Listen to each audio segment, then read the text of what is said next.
Ladies and gentlemen, welcome to the Vandy Sports Podcast. Here's your host, Chris Lee. Commodore fans, on your feet. It's time to anchor down. Welcome to the Vandy Sports Podcast presented by Dr. Jody Jones, DDS. We are part of the 440 Sports Network. I'm your host, Chris Lee. Our guest today is Luke Wyatt. Luke is a good friend of mine. Luke was a 40-year employee of the athletic department at Vanderbilt. He is one of the most well-connected people I know with regards to Vanderbilt, not only within the athletic department and the coaches, but the school itself. He has seen and heard it all. I thought Luke would be the right person to give an opinion today on whether the culture at Vanderbilt is changing with athletics, his opinion on facilities, all those things, because he has seen it and seen how it happens or doesn't happen. Anyway, we had a fantastic interview with Luke today. I think you're going to love to hear this. Luke comes to us on the guest line. That is presented by Sutherland and Belk, a family-owned injury law firm. If you or a loved one has been hurt in an accident, give Taylor or Russell a call. That number 615-846-6200. See what their rights are, or see what your rights are, and if they can help. Now on to our interview with Luke Wyatt. Luke Wyatt joins me today. Luke has become a very good friend of mine. As a lot of you know, Luke worked at Vanderbilt for a long time. He was an equipment manager for 4 decades. Luke is about as well connected at the school, not just the athletic department, but other levels too, as anybody I know. He's still got relationships with people he knows and worked with, and is very dialed into the pulse of what goes on there. We've had Luke on before a couple of years ago. I thought today would be a good time to revisit that with a lot of stuff having changed since Luke and I last did a podcast together. So with that, Luke, thank you for joining us today, and welcome back to the Vandy Sports Podcast. Well, Chris, thanks for having me. And first of all, I'm just so thankful that you have come through the other side. Seems like you're on the road to recovery, and I hope everything's going well there. Yeah, getting there enough to do these again, which is nice. It's good to get back into the swing of normal activity. But let's start here, and I don't really have a big agenda for today's podcast. I just thought it would be fun to come on and ask you questions about how you see what's going on and the progress that's being made or maybe not being made, in your opinion. Sure. We'll get to those things when we get to the questions. But I remember the last time we did this, it was about a year and a half, maybe 2 years ago. Things at Vanderbilt were in a state of upheaval. I think the new chancellor, Daniel Diermeier, was not there at that time. Since then, there have been facilities announcements. There have been some minor upgrades here and there. There's been some other stuff going on behind the scenes. What is your take on the progress of Vanderbilt athletics since maybe the last time we spoke a year or two ago? Well, since I left, which September of this year will be 4 years, the changes that have happened at Vanderbilt with personnel, and I'm talking about the athletic department and the university, has been a positive. Now, there's always going to be some problems, no matter what, no matter how well things are going. But the Daniel Diermeier addition, obviously, to me, and I've been under 4 or 5 chancellors while I was at Vanderbilt, is the biggest positive yet since Gordon Gee. I was a big Gordon Gee fan, and I'm the same with Daniel Diermeier. I think he cares. I think athletics means a lot to him, as well as the regular goings-ons at the university. And I'm so excited about that part. I've never met the man, but I know a lot of people who communicate with him and communicate with him a lot. And I trust those folks, and I feel like that Daniel is doing everything he can to help athletics bridge itself with the university and turn this thing around and be more consistent in winning. The thing that I've said from the beginning is that the narrative on him had been very consistent. It never wavered. With Nick Zeppos, you would hear some people swear that he was pro-athletics. And then you talk to someone else 5 minutes later who would, I don't know if he would say he was anti-athletics, but certainly not a friend of them. With Diermeier, it's always been consistent. that puts a little bit of a bullet on your back sometimes at Vanderbilt with the academic environment there, or with some of the people that are not necessarily pro sports. How much courage does it take to take the stance that he's taken? I think a lot. And you know, I can tell you this just by I'm a season ticket holder for football, baseball, and basketball, and just seeing him at all the events. I mean, he's been at more events, except for, again, let me throw Chancellor Gee in there, except for Gordon Gee. He's been at more events than any chancellor, vice chancellor, anybody that I've ever seen. And he's genuinely into the game. He cares. My concern is the same as yours, the Board of Trust, convincing everyone that athletics is the front door to your home and it can be a huge positive is something he fights, I think, and not necessarily on a daily basis, but every time there's a big meeting, he has to, that's one of the first things he brings up is, hey, we got to do this, we got to do that. We're treating everyone equal now. Athletics is in the ball game. And when we start mentioning things for the engineering building, we're going to mention things about needs in the athletic department as well. And I just think that he's right now right in the middle of the fight, and I think that he will continue to do that. And I think he's garnered some interest from some folks and convinced some folks and maybe flipped some folks who felt otherwise about athletics. Sometimes at Vanderbilt, well, oftentimes, there's the public narrative and then the private narrative and private conversations. And where I'm going with that is a lot of times you have to be clandestine in getting things done for athletics. If you trumpet it and put it out there, you'll get a blowback from faculty or staff or people that are not pro athletics. I know that you have relationships with coaches and people over there on the inside. Behind the scenes, away from things that are out in the public narrative, how much support do you think he is giving the coaches? I think a lot. I think I want to stop short of calling it an open door policy, but at the same time, if he thinks they need to get to him and speak to him on a one-on-one basis, I think he feels good with it. He's positive with that. He's not he doesn't push back. He doesn't say, well, let's go through Candace or let's go through your administrator. He is very open to listening to them, and that's the thing that's so different. You know, a chancellor is a busy man, and athletics is just a part of his job. And I am so excited about what I hear from coaches and people that work in the department about how open he is to listening to ideas. And, you know, everyone, and you know, we sometimes forget this. Now that we're adding volleyball, we're getting ready to have 16 sports there. We all focus on football, baseball, and basketball, let's be honest, most of us. And that's where we fall short, because he is absolutely, whatever football needs, obviously he understands that's got to happen. But let's just say the track program, the swimming program, whatever it may be, he's very interested in what they need as well. And that's different. That's very different from when I was there.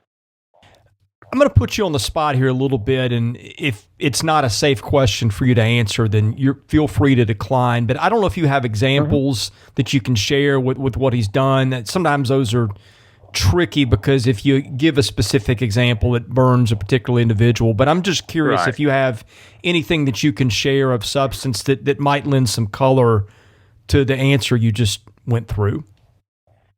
Let me think of that while we talk about other things, because there is probably one or two. I just got to gather my thoughts on how I can go at that, how I can handle that, because I want to do it the right way.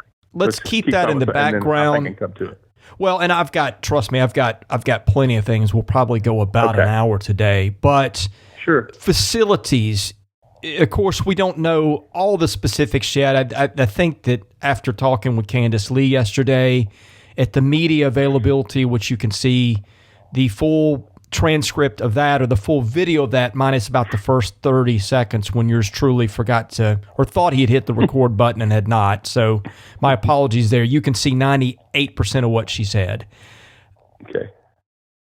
Some of it I gather is still being worked on and planned. They've got a timeline where things are still 2 or 3 years out from completion. So with that, they have some leeway to change this or that or consult a coach or sometimes, who knows, maybe technology even changes in a year or two and that affects things. But whatever the case, I got the feeling that they have a general idea. Well, obviously they do. They have released the blueprints, or not the blueprints, but the renderings and things like that Right. that fans saw back last fall.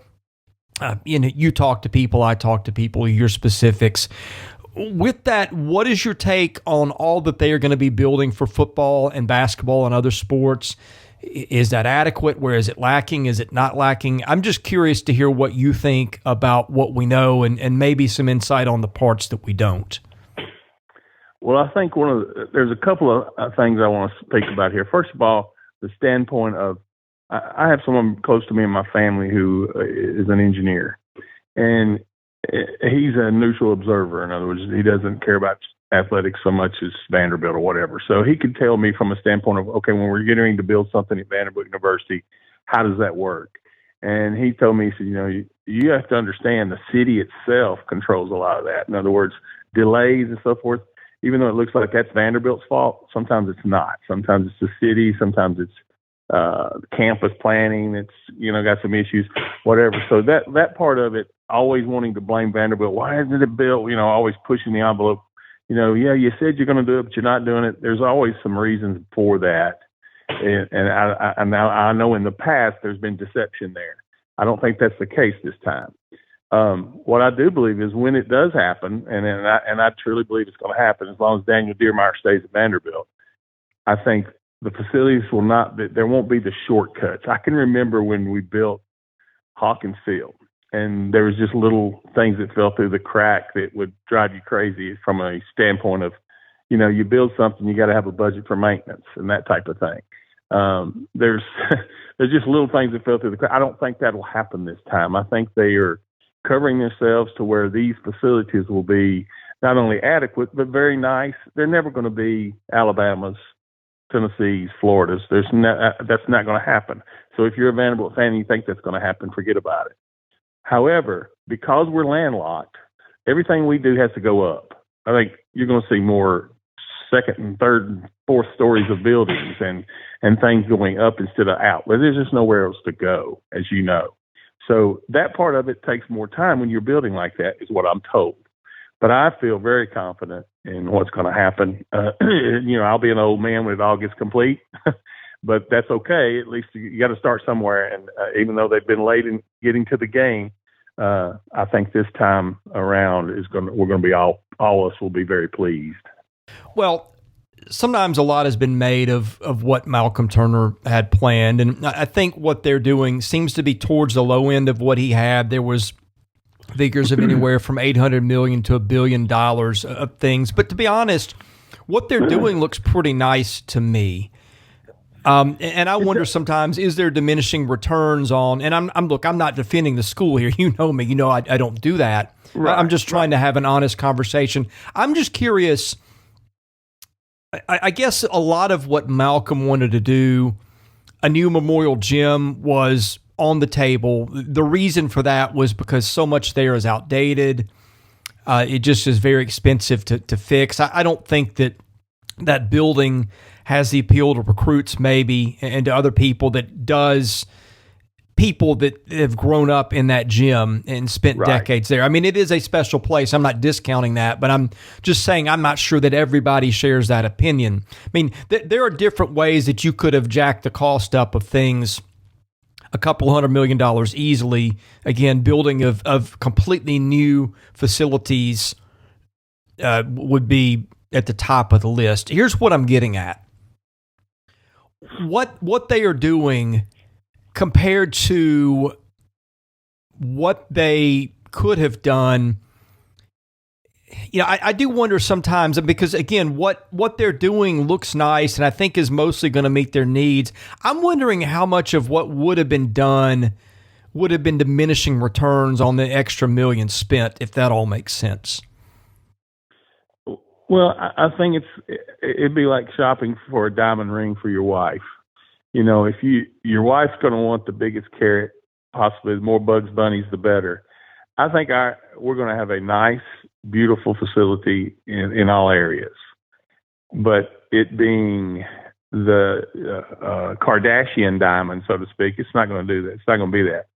And I think that's what Malcolm Turner and those guys were shooting for, knowing that they probably weren't going to get to that point, but that they would be somewhere in between where we're going to be now and where they wanted to be, if that makes sense to you. It does. I guess what I'm wondering, where do you think what they'll do will give them an edge? Where do you think what they will do, if anything is lacking, where do you think that would be? Or is it just too early to tell, seeing how we don't know all the details yet? I think it's a little early to tell because there's going to be something that goes wrong. I don't care, and you'll hear it and you'll see it probably on your site. People are going to complain about, oh, why did they do it this way? If they'd have flipped this, they'd have done that. They could have saved space by doing that. Everyone's going to have an opinion, and there's going to be something that probably is done that falls short of what it should be. And I'm expecting that. Now, whether that's in the basketball thing, the football, or something that's done for tennis, whatever it may be, something's not going to be exactly what it should be. But I feel like this, again, I've been to every Southeastern Conference school. I've seen all their facilities. I've been to a lot of schools that compare to Vanderbilt, Wake Forest, Northwestern. Facilities, and this is, of course, 4 years ago, but those facilities, they have more land, they have more space, they can do some bells and whistles that we can't do. We really can't. And I feel like that whatever we're doing now is going to be, every I will be dotted, every T will be crossed. I just feel that way. This goes back to the trust of Daniel Diermeier. I think the little things that have been done, and I'm talking about the little sprucing up of stuff here and there that, really, be honest with you, shouldn't mention it. It should just be, yeah, we did that because it needed to be done.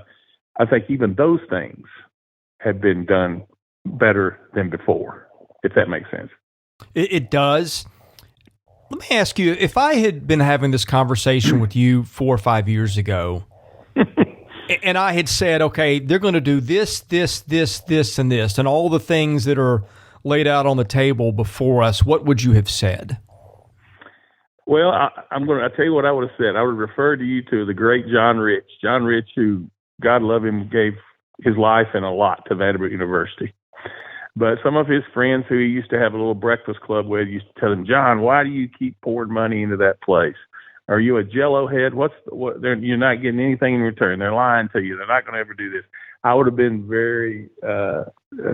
I would have probably laughed at you, because I know there's been so many times that projects over there that were supposed to be one thing turned out to be nothing, and got called off, and they spent the money in other places. I mean, it was amazing. Some of the stories I could tell you that would take hours to explain to you. You would be amazed at what they got away with when they were supposed to spend X amount of dollars in athletics, and it wound up being, well, the university gets theirs off the top first. Then we'll use what's left over, the dregs, to try to do what we wanted to do in athletics. So it's a totally different ballgame now, in my opinion. Where did everything get cut down in the past? Well, for instance, I can tell you 3 times. In fact, I've got one in my little my garage area where I keep a lot of Vanderbilt memorabilia and stuff, of the blueprints for a new equipment room / weight room / training room. It was all supposed to be done. This is when Paul Houlihan was there. So you start from Paul Houlihan on, every one of them, Todd Turner, everybody, they all had these plans on the table and promises, and bring in the engineers. And I've walked around with engineers and unlocked doors so many times I get blisters from them wanting to look at, well, what can we do here? Well, I don't know. You don't have much space here, So there's been so many times that the money was there and they were raising the money, and then it just stopped. And they just, well, I guess we'll just put a Band-Aid on this and keep our fingers crossed that people don't notice. But what was the explanation, though, when stuff just went and died? What were you guys told?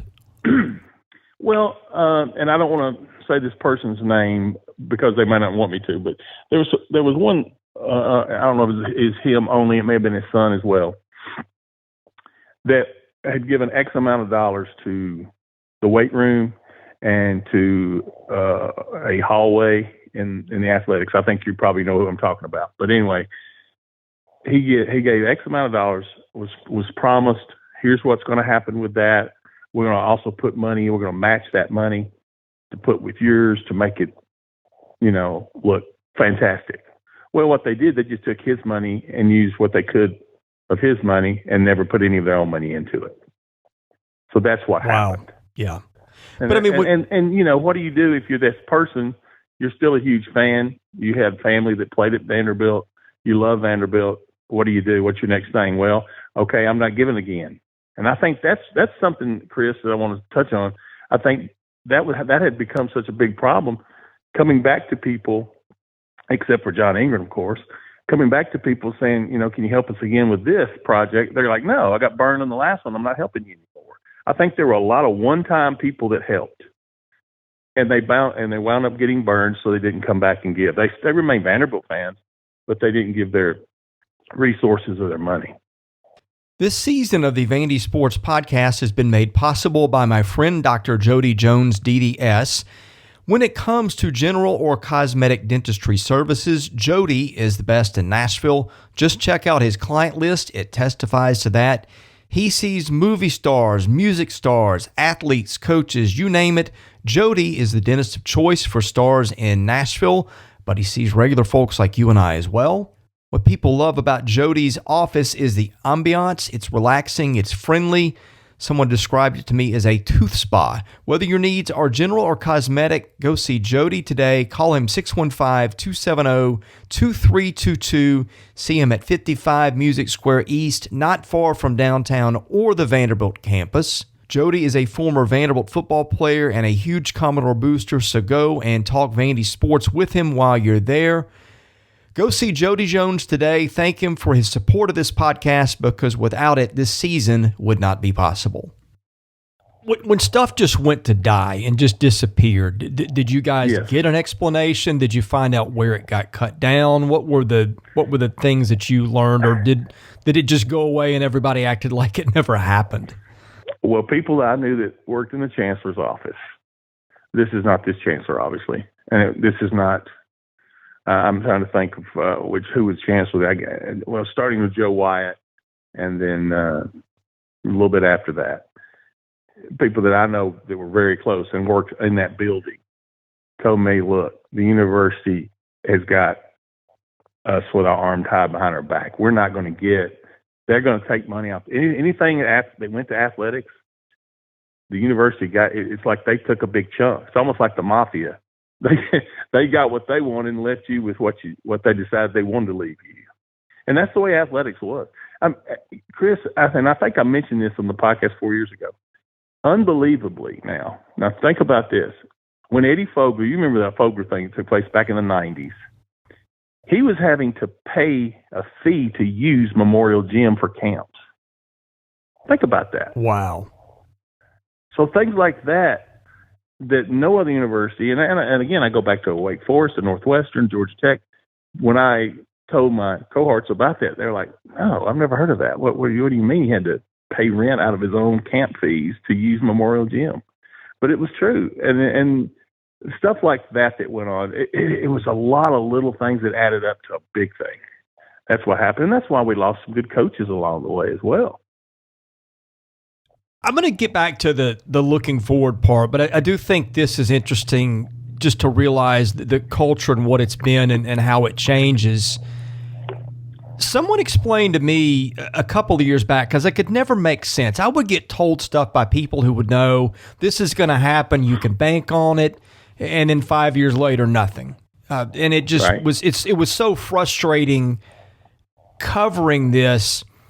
And it obviously it makes you cynical after a while, because if you got half a brain, of course it does. But it was always explained to me this way, or not always. When I finally was able to make some connections of people that really knew what went on the inside and would talk, and I think the dam kind of burst when Turner was run off 2 years ago, or I guess almost 2.5 now. People just got really frustrated, and a lot of stuff started coming to me. I remember one person put it like this. It was like, it's not really like one person over there who's the bad guy with this. It's more like a culture that sort of sustained itself, and it's just, this is the way things are, and athletics is just not a big deal on the totem pole. And I'm sure I'm doing disservice to what was said at the time, but I think I've made my point. Was that your experience? It just was, it was a cultural thing rather than like one or two people that were always pulling the plug on stuff? Yes, and I can give you some small examples of that. In other words, I was sitting in a meeting, and I may have told this before, but if I had, you can stop me. I was sitting in a meeting one time, and this was before Coach Corbin got to Vanderbilt, and the baseball team was playing Florida, and if we swept or won two, I can't remember which, we would go to the SEC tournament, and if we didn't, we stayed at home, and the season was over. In that meeting, the comptroller at the time, that's what they called the position at the time, said, well, I hate to say it, but I sure hope we don't win this weekend. We just don't have any money to send the team to, we're going to have to take a deficit to send the baseball team to Hoover. I mean, that's a very small budget item. And we're sitting there hoping our team doesn't win, so we don't. So you've got no shot when you're in that position. If you're thinking in those terms and you've got people that are leaders in your department that think that way, you got no shot.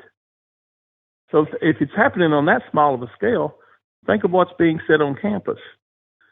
And we're in private. We're not going to, and in private, absolutely. And the other thing I think, because I heard this happen with coaches who were there that rested on their laurels and wound up getting fired because of it, they would say, Vanderbilt's just happy to be in the SEC. We're just happy to be along for the ride. If we win a couple of games in football, if we win, play 500 in basketball, and everyone says, oh, that's good old Vanderbilt down there. They bring the academic side to the conference, but it's okay. That's just Vanderbilt. They're the lovable loser. And a lot of people just fell into that. And that gets back to the culture thing. The culture was, if we win, it's unbelievable. It's the greatest thing in the world. If we lose, so what? Supposed to. And that's what's changing and has changed, in my opinion, with, again, I mentioned it a while ago, all 16 sports. When we bring volleyball in, of course, it would be the 16th. But there's some people doing some tremendous jobs in that building right now, coaches. And I've never been one to say, give the athletic director or whoever for hiring him a lot of credit. Because if you do that, the athletic director is going to lose every time, because you're never going to have 16 good coaches going at the same time. But I am so proud and amazed of a guy like Scott Limbaugh, someone like Aliki Sabonis, who took over for Jeff McDonald, what the lacrosse program's even done. Now, I know people say, no one cares about that stuff, Luke. Well, you should if you're a Vanderbilt fan, because those athletes are kids. And that's the reason why I love Vanderbilt anyway, was the kids. That's what you should care about, is the athletic experience for those kids. Sorry about that. Got a little bit off track. No, not at all. The follow-up I had there is, I know that you think that the main reason stuff has changed is the chancellor, but again, if you're going to go out and put your neck out for athletics, you make yourself really vulnerable. There's got to be support from other areas there, whether it's key members of the board of trust or key donors or something like that, to give him a little bit of cover. What do you think the other dynamics in play are there? Are the other people that are really helping him as things seem to be changing over there? I think the turnover on the board of trust, which at the time it happened, and I don't know the exact numbers when I say turnover, if it's 4 people, 6 people, 10 people, but I think the turnover of the board of trust, the fresh faces and the new ears that were listening for the first time about problems with athletics, Daniel's been able to turn that. And I think that's been the key. I really do. And then there's some people that they've hired in athletics, especially like in football with Clark Lea, guys like Ben Coffin, and then his recruiting coordinator, Barton Simmons, people like that. All those people have been able to let Daniel Diermeier understand this through Candace, or however that routes through, that, hey, this is what we need. This may seem like a small thing, but we got to have it. And I think that you've got fresh ears listening. For such a long time, the board of trust was the same folks, and they just came in, listened. Okay, we're not going to do it again. Let's put a Band-Aid and keep moving. I think that's the key. I think you've had a lot of Board of Trust people, and I think Daniel Diermeier has done a tremendous job of convincing people otherwise to think in a different vein toward athletics. That's a really insightful answer there. I'm going to spend a lot of our time remaining. I want to talk about football. You were very bullish on Clark Lea. You've known Clark and I think his dad for a long time. You had a relationship with Clark back to when he played here. Yeah. I want to get your opinion on what's in front of him, the job he's doing, and what you think the ceiling is, just your general opinion of Clark Lea and what you think he is doing and can do for Vanderbilt football.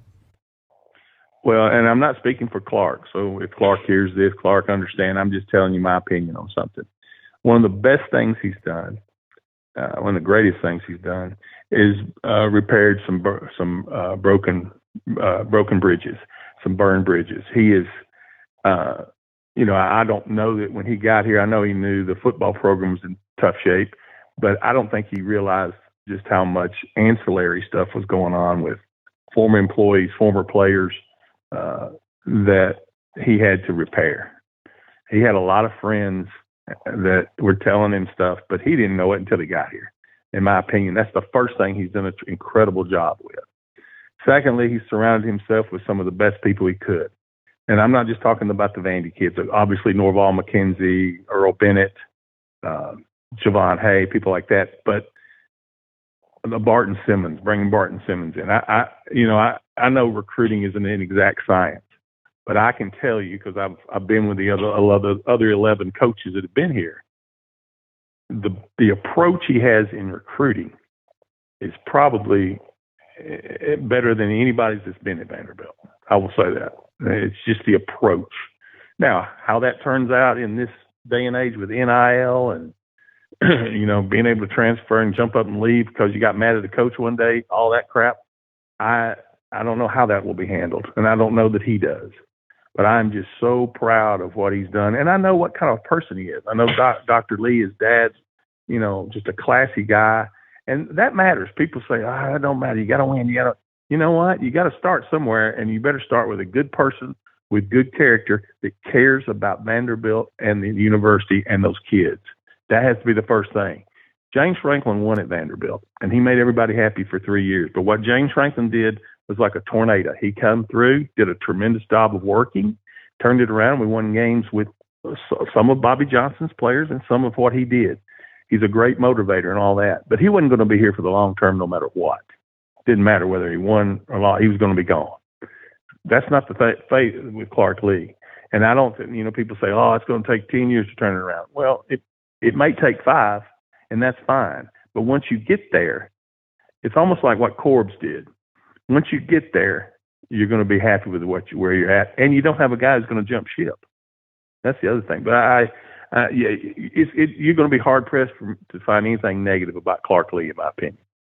Well, here's the thing. And look, I'm not defending Clark and everything. I think that the South Carolina game was a time where they had that one in the bag. You can argue that some coaching decisions didn't help them there. Yeah, I mean, there were some. His first year was not the smoothest. It didn't always inspire confidence. When you're around him, though, and you're getting him off the record and some of his people, and you can really sit down and talk to them, it's hard not to come away impressed. And that's why you do see a lot of people that swear by him. Once you're around him, you understand why. Does that mean he's a cinch to win football games? No, it doesn't. He could be great and still not win games, or right. Maybe he's got a plan and it doesn't come together the way that he thought. But I get what you're saying, because I think you and I share a lot of similar opinions about him. I just see how he crosses his T's and dots a lot of his I's privately, and it's impressive. But can I go ahead. You there? I want to give you an example of something that just happened this past weekend. I went over for Sunday's football camp. I had several football players who had kids there, either that they're now coaches and or their sons, like Gerald Collins, Jamie Watkins, to mention a couple. that were there that had kids in those camps. Okay, there's another young man who was in the camp, and I know his father. Well, I was talking to him, and after the camp was over, I left a little bit early, and he texted me and said, "Hey, great to see you." He said, "I just wanted to tell you something. My son's now been at 9 camps, and his son's been to, I think, Tennessee, Auburn, Louisville, several others." And he said, "I just want to let you know, this is the only one where the head coach came over, shook my son's hand, and introduced himself." So that type of thing goes a long way. It really does. If you've got a kid who's deciding between, say, Vanderbilt and Kentucky or Vanderbilt, Mississippi State or Ole Miss, that kind of stuff weighs heavy with a parent. It weighed heavy with this parent, I can tell you that. That's a lot of how he's approached things. You can see a lot of the Tim Corbin stamp on what he does. And Tim is the kind of guy that would do a lot of the same type things. But I think one thing I was trying to get at with background, and I didn't do a very good job of getting there, so I will now. Mm-hmm. I just remember 2019 and 2020 was so chaotic for those players. And some of it was COVID, but most of it wasn't. I just think the support systems for football players, I think that the way that players got looked down upon as athletes, and I remember warning about this in 2019 and 2020, and some people thought I was exaggerating, but you can see the product on the field. And now the other thing that you can see, you look at their APR and graduation rates and things, and they released those a few weeks ago. I mean, it's a mile from where it used to be. And I just think that a lot of the kids there, and I can't speak for everybody, and this is making a generalization, and maybe it applies for some and maybe not others. I think those kids got just so beaten down with everything working against them, especially with the internal workings at the school. I know people talk about the value of that degree and everything. I just think a lot of those kids said, screw it, it's just not worth being here anymore. And that's the culture part where he's really had to do a lot of work to pick up pieces. And I don't think there's any way that he could have known what he was up against when he came in, because there just were some things there that was so bizarre and poorly managed or handled that you would never conceived in your mind that something would be an issue. It's like a thing when a part on your car goes wrong. You're like, I didn't know that part to check it to see if it needed fixing, that kind of thing. That's the best analogy I can come with on the spur of the moment. But I just think that he walked into such a spectacular dumpster fire. A, it was going to be incredibly difficult to change things right away, and B, you just couldn't anticipate a lot of it. And by the way, some of that's on Derek Mason, but a lot of it was not. Right. And let me say this. I agree with you 100%. And I go back to the 40 years that I was at Vanderbilt. I go back to when I was running balls for Fred Panko, Steve Sloan. There was a time when Vanderbilt didn't win an SEC game. The stretch kind of like we've been in right now. There was a time from 76 to, I think, 80 where we didn't win an SEC game. Back then, you only played 6. Either way, we were 2-10, 1-10, 2-9 the whole time. Those times weren't near as bad culture-wise as it was in 2019-20. That's the lowest ebb I ever saw Vanderbilt football. Oh, that's Luke. The phone calls I got, and I think I've said this, but I got to the point of just like, stop. I don't want to hear anymore because I don't know what I can do with it. Oh, some of it was, let's just say, in my opinion, criminal. And I would so agree. Bad for what those kids. I feel so bad for what some of those kids went through, and I hate that was their experience at Vanderbilt. I hate it. I'm not talking about the wins and losses. I'm talking about everything else around it, and that's just the cherry on top. It was. Yeah, I'm trying to erase it from my memory already. Recruiting. You've talked about his approach. You think it's the right one for them. Why is that? I just think you have to have a different, people say, well, you got to jump in, you got to go. We're not going to be, this is everyone's fear, is that we just get cherry picked. It's similar, like whatever happened with Tyler Steen. I don't know the details of it, but, now he's at Alabama or whatever. You got a guy starting left tackle for you. Alabama sees him as a starting guard, and they come cherry pick you. Okay, well, here's what you have to do at Vanderbilt in football, in my opinion, right now in today's climate. You got to find those kids. And I'll bring it up again Sunday when I was at the camp, Gerald Collins' son, who was at the camp. And Gerald said to me, Luke, my son's going to go out. Let's say he likes Vanderbilt. Say it's where he winds up. He's not going to worry about all that other crap, the NIL stuff. He's going to worry about school, being the best football player he can be, and all that other stuff will come if he's good enough. Well, that's the kind of parent and athlete that Vanderbilt has to have. It's not going to do you any good if you bring in a 5-star kid or a 4-star kid that thinks he's better than the program, and then you'll have him for a year and then he'll leave. That's why I think their approach with signing and the star system doesn't mean as much to me as it does, say, anybody that's really into recruiting. I just look at, okay, what's his situation at home? What kind of kid is he? Does he really value an education? He better, because if you come to Vanderbilt, nothing's changed in that area. You still got to go to class. And if he thinks it's all going to be roses, it's not going to be. It's going to be a tough road. But if you pay that price, and we all have that good feeling when after you cut the grass and you look and say, it looks good, and you have that good feeling. That's what Clark wants. And that brings a tight-knit group. If you can find 15 to 20 of those every year, then you can build something. And then you add to it. Very similar, again, getting back to Coach Corbin, very similar to what he's done. I think the hard part for them is just when they are getting caught up, the rules all change with NIL and the portal. Right. You've seen them lose. You talked about Tyler Steen. They lost Christian Little in baseball. Right. I'm not saying it was necessarily both those were NIL or things like that. I don't know all the specifics on either, but point is it's easier now to where you come to Vanderbilt. Let's say that Vanderbilt brings in, a kid who becomes a freshman All-American, and it's clear he could play for any team in the league. I mean, he could get up and transfer to Georgia or Alabama or any place where he could make more money than he would at Vanderbilt. So Sure. With that, realistically, they have a chance to win with any significance. I think they do, and here's why. I think that things always find its level, and they'll peak out. I do think at some point now, we may suffer for the next year or two because of it, but I think at some point this will all get semi under control. I'm a believer that on this NIL thing, there's going to be so many examples of problems from it, a kid getting $8 million or whatever silly stuff that they're doing.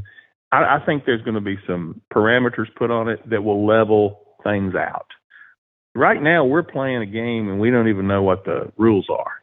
You think you do, but we really don't, because I know for a fact that if Florida wants to give, let's just say A.J. Swann's a great player. If Florida wants to get A.J. Swann, we're not going to outbid them more than likely, because we're not going to get in that bidding war, first of all. That type of thing. It's just going to take a little time for everything to find its level. And then I think Vanderbilt will be okay. I think we'll be fine then. We've never had the 5-star players anyway, Chris. It's never been us competing. The only problem we're going to have is developing those 3s into 4s and hanging on to them. Well, his model will be different than Tim Corbin's, because Tim can get the kids that are the equivalent of 5 stars that go to Georgia and Alabama in football. Or at least that's been the case so far, and I think it still will continue to be. Yeah. How was Tim able to do it? Because you were there and you saw all of it from the beginning. Well, and I hate to give one individual all the credit, but you just got to turn around and point that finger right back at him.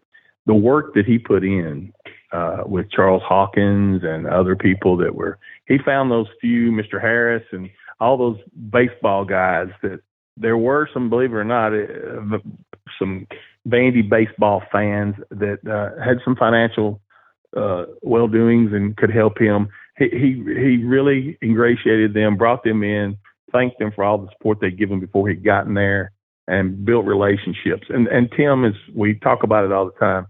It's all about relationships, and Tim is the best I've ever seen in any coaching level. I don't care what sport it is, at building relationships. When he sees someone in an airport and you meet him for the first time, and then he sees you 8 months later and still remembers your name and your mother's name. Those are the type of people you want to gravitate toward. And I just give Tim all the credit. I really do. And he's the other thing he's done. He didn't take no for an answer. And that's one of the things James Franklin did. I'll give James Franklin credit for that. When he got bucked in the athletic department, he'd go over their heads. He would just say, "Hey, I got to have this or I'm getting out of here." And you always hate to threaten that I'm leaving if I don't get X. But I think that's what happened. He said, "Hey, I got to have this. And if I don't have this, I'm not going to be here for long." And then he won. He won immediately. As little as it seems, that day of the Worth Scott home run, that was the beginning of it all. Because I think the very next year we probably sold 500 more season tickets just because we swept Tennessee. And, it all started there, but I give him 100% of the credit. I'm sure he would not take that, but he's just done it all. He worked his rear end off. This is a dumb question because you and I both know it was never going to happen. But what happens if James Franklin is still their football coach? What does it look like between the time he left and today? I'm going to go ahead and say it. We'd be on probation. I knew you were going to say that. I'm serious. I mean, I don't say that tongue in cheek. I just feel like he was such a. Oh gosh, do I even want to get into this? There's people in our businesses in football and basketball that are so micro focused on win, and make me look good. It's not only you got to win, but you got to look. It's got to look good. It's got to have James Franklin label all over it. And that was what it was. And there would have been issues coming up. I could see them happening already. Now, with the new rule changes, maybe I'm wrong. Maybe he could have navigated this NIL stuff, and maybe that would have worked to his advantage too with his personality. I don't know. But James pushed that envelope, and he was every day on the edge of doing something illegal or wrong. I want to hit basketball for a minute, but before that, any loose ends with football or baseball that might be worth tying up? No, like I mentioned earlier, there's always those other sports too that we'd never bring attention to that I'd like to bring attention to before we get out there, if you don't mind. At the end of this, I just want to kind of talk about some people in that department that are doing a tremendous job and don't even get a pat on the back much. You bet. Well, remind me to do that at the end. Sure. I want to ask you about hoops. Sure. I think it was inconceivable that the program would have fallen this far. I know that the better recruiting class coming in, we'll see where it goes from there. What is your take on the direction of where they're going with men's basketball? Much better than it was if you'd asked me this question 2 years ago. I do think this. I think Coach Stackhouse is a very good basketball coach. I think the kids play hard for him. That's evident. Very rare. You may see him play a horrible half or an effortless, what I call, I've never understood how a kid can't play hard. I don't get that. That's just me being an old man. But you hardly ever see that. They play hard no matter, they've been shorthanded at times. They've had injuries at times, and they still play hard and at times play very well. My concern of that is, can we get, after the Scottie Pippen thing, where Scottie was an obvious leader, this team is not going to have that obvious leader. And I worry about, are we going to get those 3 double-figure scores that you have to win games? Where will it come from? Will it be more of a group effort where you got 5 guys scoring 10 points a game? I don't know. But that's my concern. And I do feel like the program's moving. And if you had a thumbs up, a thumb sideways, or a thumb up, I would have the thumb up. Were you around for the end of the Bryce Drew era? Yes. Okay. Yeah. When did you know that was going to go wrong, or did you?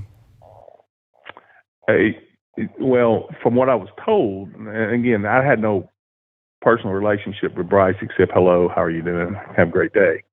But people that are in the know, they were over there and worked it every day, that there was too much, in their opinions, and it's easy to say it after you go 0-18,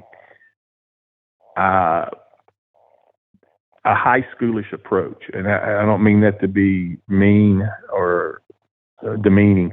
It just, you can't have a kid or a couple of kids on the team that you treat 100% differently from somebody else. You can't do it.